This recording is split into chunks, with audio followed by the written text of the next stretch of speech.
This module is about technology transfer and transition. It's going to touch a little bit on intellectual property issues.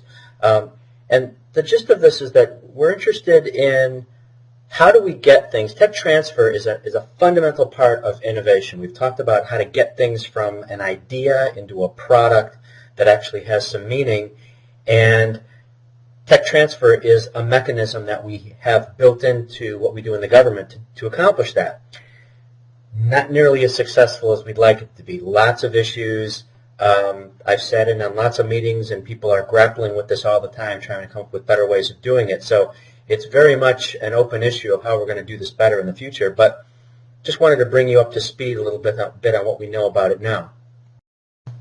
So when you think about how research gets into products, one of the things that you're going to find if you work in government research and development is that one of the return on investment measures you're going to get is transfer. People are going to ask you, hey, how many of the projects you worked on actually ended up in products? And there's a lot of different ways of doing that. I'm going to show you a slide later on about the 8 different flavors of transfer. So it's not all the same. It's not like there's one thing that will check the box. But moving ideas along and keeping them in the pipeline, or better yet, another thing that's important is cutting off things that don't look fruitful anymore. These are all ways of improving your return on investment. There's lots of ways of doing this, and you want to plan for your transfer up front. I'm going to give you a copy of something called a Technology Transition Agreement, if you haven't seen one before, where a lot of the S&T organizations in government today are going to something like this, where it's not that you know exactly where a product is going to end up and where it's going to transfer, but you have to be thinking about it. So before you can even get, not 6.1, they're kind of excluded from this because that's basic research, but when you get into 6.2, certainly 6.3, people are already asking, hey, are you talking to potential customers? Are you asking potential customers if they think this might turn into a product that they want? And eventually you get to the point where I know the Office of Naval Research has come to a point where at certain levels, the money doesn't flow if you don't have a TTA in place.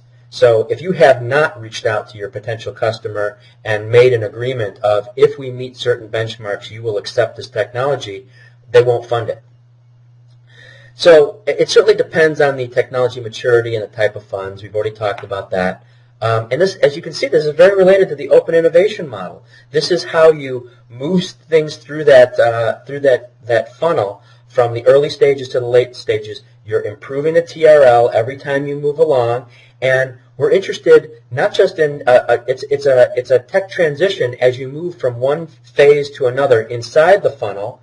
It's also a tech transition if you spin it out. That's an interesting point, and it's a different flavor of transition that we don't actually measure at all. If you transition from something from the outside in, that's another interesting piece of this. Look at the 8 different types of transition. And I got this also from the Office of Naval Research, so some of this is specifically naval. But Category 1 talks about information products for combat development process. So that is pushing things out to combat development, fleet forces command, et cetera, et cetera. Probably not all that interesting to you. Category 2 gets a little more interesting, where you probably didn't know that if you transition a basic research project, 6.1, into an applied research project, 6.2, that's a type of transition. Same thing for if you go from 6.2 to 6.3. Category 3 is where you go from 6.2, 6.3 into experimentation or an advanced technology demonstration. So again, you're moving along the pipeline. Number 4, this is specifically to the Navy, is if you go from 6.2, 6.3 into a future naval capability. These are these concentrations of effort into areas of high demand in the Navy that are identified Navy-wide on an annual basis, although they don't change all that often. Number 5 would be to the industrial base. So not necessarily, I'm not talking about to outside commercialization. That is to say, we developed the technology with government dollars, and now we've pushed it out to a company that is now going to commercialize it, invest their own money into it, to bring it up to a TRL that the Navy or the government can buy it back. That's number 5. Number 6 is risk reduction for P3I is a pre-planned product improvement. So this is a program of record. It's an ongoing program, and you've invested S&T dollars or some kind of dollars into developing something that is going to reduce the risk for that program. That's another flavor of transition. Number 7 is one of the most obvious ones, would be for a new start program of record. I've just developed this new thing, customer wants it, they palm for the money, and it's a new program of record, all spun right out of my S&T program. That's what everybody dreams of, is number 7, but it's not all that common. Number 8 would be warfighter support in theater. So this would be a lot of like the rapid equipping type of commands and those sorts of things, where we take R&D dollars and we just sort of, we skip over the whole rest of the acquisition pipeline, push it right out into theater. So that happens on occasion, happening more frequently lately.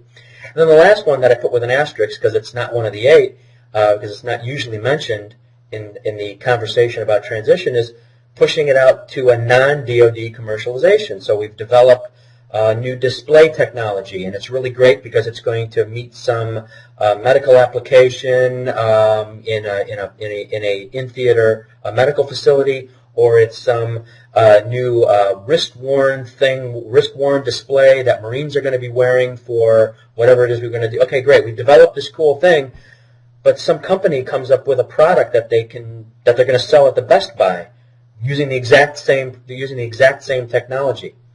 That's a non-DoD commercialization, and that's a transition. We like that, of course. I mean, these are tax dollars we're talking about. If you take tax dollars and you help preferably a U.S. company put Americans to work, that's usually a pretty good thing. And the last thing I want to point out here is this flow chart I put together. This is, now that you've seen the 8 different flavors of transition, I tried to map them out into the acquisition pipeline. You're going to learn a little bit more about the acquisition pipeline later, but you start with requirements on the left side, and you have things like operations requirements documents. They're usually called something else now, but those would go over to the material developer. So that's whoever is going to, this is the JSIDS idea. We'll talk about that later too. But the requirements have to go to the material developer, who's responsible for making the decisions about developing the product, which then goes to the warfighter. The warfighter then states needs back into requirements, and that's the general cycle. The S&T community is often a bubble of its own, because you don't go to the S&T community unless there is science and technology that is needed to fill the requirement, which happens a lot. But then you've also got this rapid equipping force there. I've also identifying the defense industrial base and outside spin-out commercialization. So you can see all the different flavors of tech transition all in this one picture, and see how they all fit together. And they're not all weighed equally, but they're all important, and every one of them is better than not transitioning at all, for certain. So that's as far as I'm going to go for right now on technology transfer and transition. I want to keep it certainly simple, but because it's so important in what we do, in the government, dollars are just not flowing, and Congress is getting pretty ornery about government organizations spending many, in some cases hundreds of millions of dollars without having a good ability to state their return on investment on those dollars in terms of transition. Congress wants to know that we're funding you to meet specific objectives, and you are meeting those objectives through the organizational framework that is built to accomplish that end. So this is going to get only more strict, not less strict in the future. But again, I refer you back to the open innovation model, and you can see how important and critical that is to our thinking, and how we're going to really maximize the dollars that we have for technology development within the Department of Defense.